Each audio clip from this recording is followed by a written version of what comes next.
Today on Walk and Talk, we are on the set of The Expanse, one of the highest budgeted sci-fi series ever in the history of television. And we are here to speak to its cinematographer, Mr. Jeremy Benning, who is one of the most in-demand DPs in the entire country. And what we're going to talk to Jeremy about today is about thinking big. When you got big productions like this, what can you learn as an independent producer and an independent cinematographer? So we're going to hopefully find Jeremy lurking somewhere here in the shadows.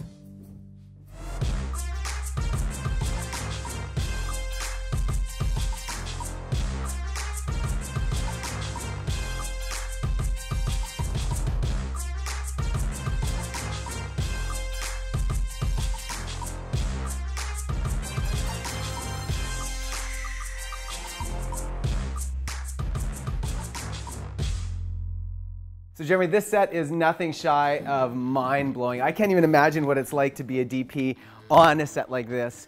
Do you ever remember what it was like to be somebody just starting out and when this wasn't even a reality to you? Sure, I mean, it's been like 20-something years, so some of those early memories are a bit blurry. But it's essentially the same stuff, just more of it. I mean, we've been working with flats and wood and sets since I started. It's just now this is taking all those things we've learned from 20 years ago and expanding it into a bigger and bigger thing. It's all the same principles. And what was the genesis for you in this career? How did this all get started for you? Well, I started as a kid, I was into photography. So when I was like 11, I wanted to get a camera. My parents basically said, well, you know, you can get a paper route, and I got a paper route and I bought a camera. And that was like when I was like 11. And then I went to an arts high school, studied photography and art. I was working at an usher at a movie theater. And I ended up meeting a part-time projectionist there named George Lamaja, who we became friends. And after a couple of years of that, right at the end of high school, he had a short film he was working on.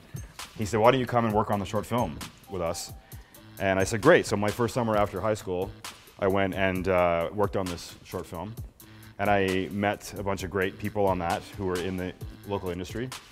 And that kind of turned into working on music videos. I met a guy named Ray Dumas, who was a up-and-coming Steadicam guy at the time, and he got my name. He said, hey, there's a company called Blackwalk.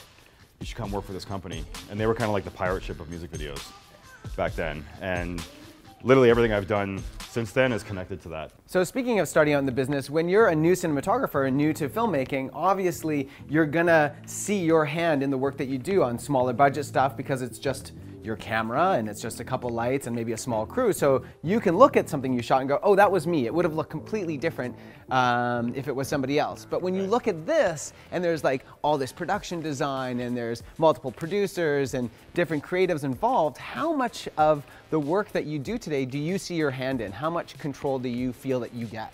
Well, I mean, to your point, yeah, there's a lot more people involved in the overall scope of something as it gets bigger and more opportunity for things to get changed along the way. I think what's important nowadays, and the blessing of digital technology, is you can determine the look more closely to the final product as you're shooting it.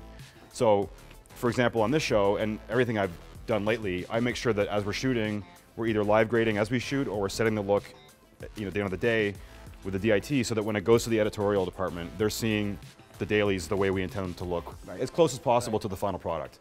And that means that as people get used to looking at the footage for, say, a few months of looking at the cuts, they start to, that's the world they envision. So when you get to the end and you're at the mastering stage at the very end, in the final grade, which I always try and make a point of being at, you're basically just improving upon the look you've already started with when you're shooting. So it's very important that that first look you get in camera and what goes to the editors is as close to what you want it to be. Because everyone kind of gets married to that mentally. And you're spending a lot of time with the production designer and the director ahead of, you know, well ahead of the shoot, right? Sure. Establishing a lot of these things. Yeah, I mean, for this kind of stuff, I mean, most of the lighting, pretty much 90% of it is built into the sets themselves. So we're very hands-on, working together as a super collaborative team to make sure that our look is going to be cohesive. And that comes down to concept art. We're looking at concept artists' work. They're doing lighting. We have feedback on how that lighting looks. We make changes to it. So then everyone looks at a piece of concept art and says, yeah, that's the look. And then once we actually get to the point of going on set and turning the lights on and setting all the levels, we're basically now matching to that concept art.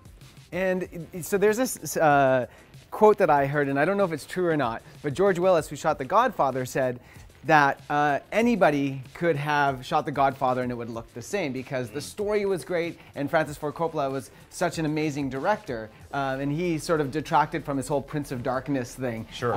How important do you think it is to be like in terms of the final image, in terms of like the director and how big of a role they play versus the cinematographer?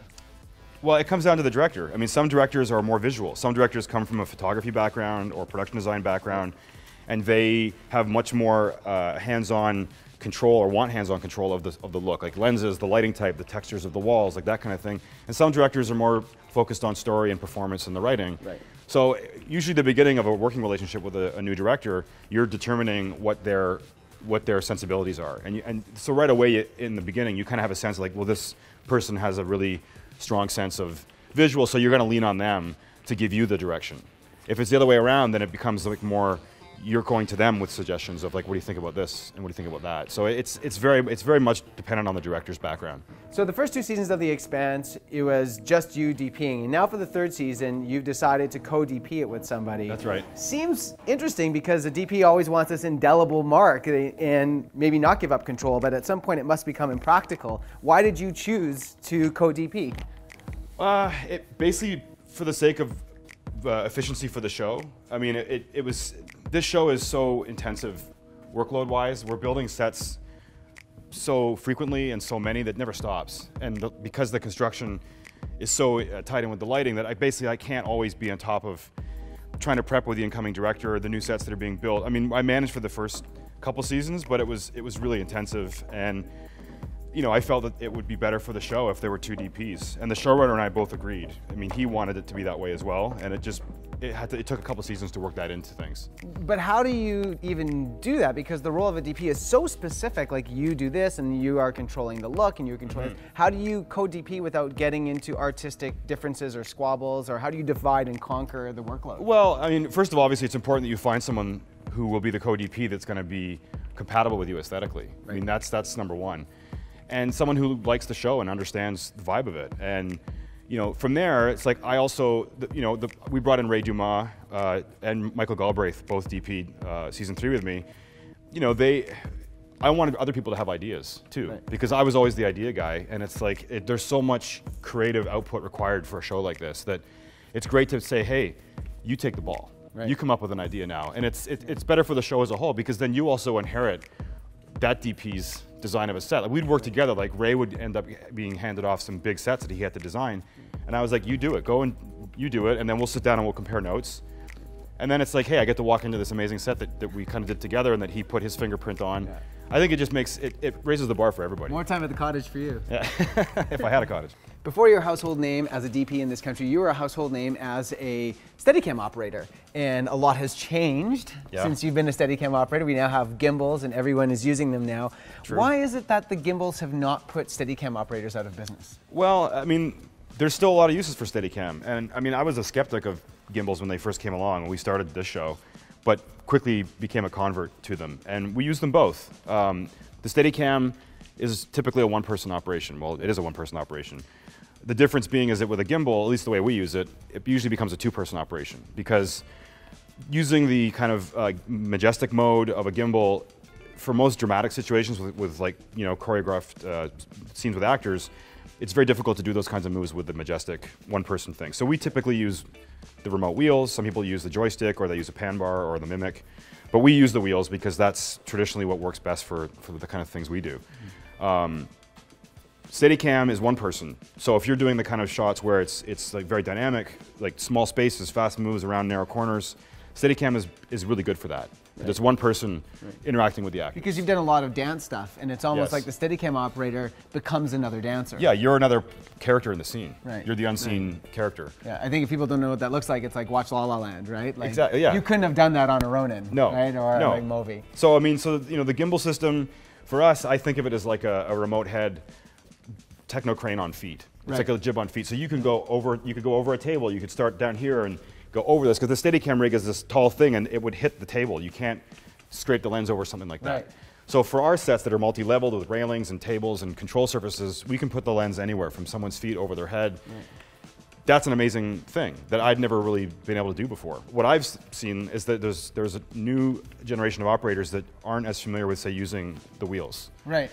And I think that that's something that as a skill set to learn, especially with the new gimbal operators that are out there, knowing how to use the wheels is a really great skill set because there are things, especially when you get on bigger sets, if you use a remote, a crane, like a Techno crane, they're almost entirely controlled with wheels. Yeah. So if you learn the wheel system to use with a gimbal, it will apply to any other of these bigger tools. Right. So where can like new operators looking to advance their skill set, where can they even like get the wheels to practice with? Well, if you go to any rental house and you ask nicely and you kind of get to know them, they'll usually let you come in and practice with an old geared head. Right.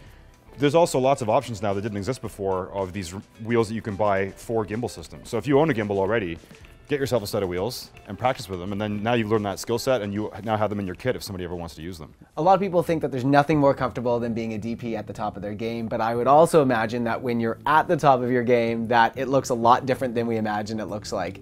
What does it look like from your perspective?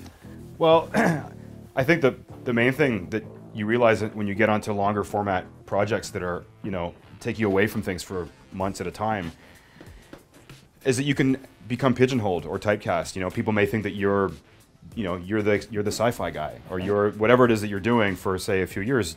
That's a risk that it happens at all levels of your career. It's happened to me at different points in my career, and I think the important thing is that when you finish these longer things is that you have to kind of reach out and remind people that you're around. Right. And that because people kind of assume like, oh, he's busy, he's on some big thing, or they haven't heard from you in months and they just assume that you're gone. Right. And I've always had to make a point of kind of like getting my feet back into the other kinds of work that I did before I got onto these long format projects. Right. And so how do you then avoid becoming typecast? Because you presumably if you get a 4th season of The Expanse, you're not going to say no to that, but you obviously are not a one-trick pony. You did The Long Road Home with National Geographic, which is a completely different thing than The Expanse. It's, it's a war type thing.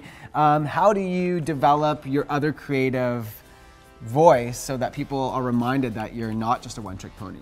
Well, I think it's trying to do as many independent and smaller things in between, so that you keep in touch with that kind of work, which is the work that got me to where I am. Right. And that's often the work that people would comment the most about on my reel, was like the dance things that I did, or the short films. Right. Keep your feet in that world. I mean, it doesn't matter what level you're at.